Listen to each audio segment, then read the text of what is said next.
patisserie base. Again, as we mentioned over last week, it comes in really useful there. So we're going to bring our milk to the boil. So really important that it comes to that boil first. When you're heating it up, make sure you are stirring it, because the lactose will catch and will burn. And by doing this, it can be a bit of a nightmare when you start finishing your cooking.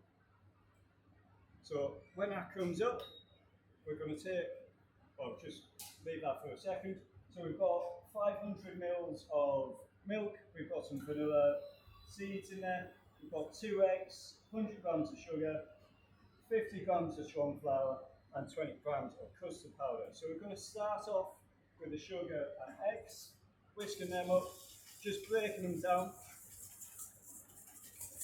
As we mentioned last week, there's lots and lots of variations on this. We'll be doing another creme patisserie, very similar to this, but there's egg yolks and no egg whites. Okay, it's a little bit richer.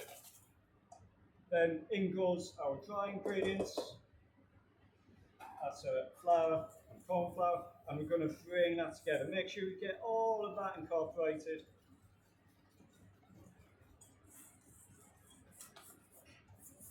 Right the way around the sides.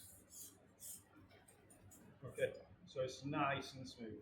Then what we're going to do is add a small amount of our milk, then whisk it straight away.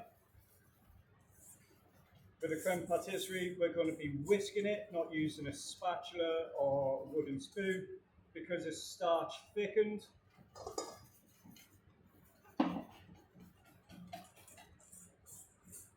If we're doing a creme anglaise, we'll be using a wooden spoon and slowly bringing it up to 82 degrees. Okay. So in goes all the milk, bring it together, goes back in, make sure you haven't caught the pan.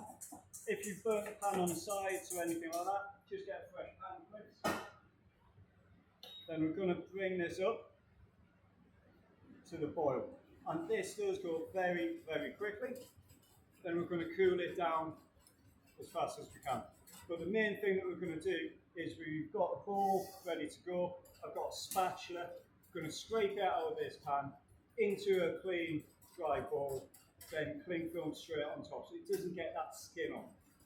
And today we're going to mix it up. Some of you will make a creme diplomat, some of you will make a creme chabousse with Italian meringue. But we'll try and get you to see both and taste both, and we can enter that as evidence as well, okay? So we don't want to rush this too much, but really get into the corners. Use a nice thin whisk. If it's thick, it's really not going to help you on this. Whisking, and you'll soon see it start going.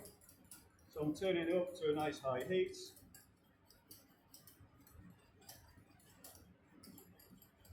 Turn it down a bit more, it's going to start turning into the corners, and you'll start seeing that it's starting to clump up, lumps, and if we can see inside, it will soon start thickening up, and we're going to keep cooking it.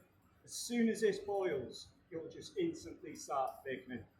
And that's the starches, that's the corn flour, the custard powder. You can already see how quickly that's coming together. And really, really get into the corners. And you'll see it getting thicker, nice and shiny. If it doesn't have that shine, just keep boiling it. And that's just showing you that the starches are starting to cook out. And what we're looking for is something a little bit thicker than that. So I'm just going to keep cooking it a little bit more.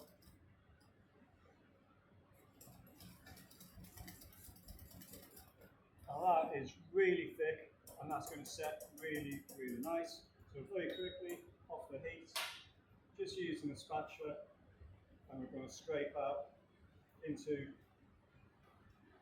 our bowl, like so. A bit more there. And that's going to get covered with cling film. Everyone okay with that? Yeah. Make sure the cling film goes straight on top of it. Some recipes, as we mentioned last week, will have some extra sugar sprinkled on the top, or a little bit of fat. I think that's a really nice way of doing it. So we can label it, and we can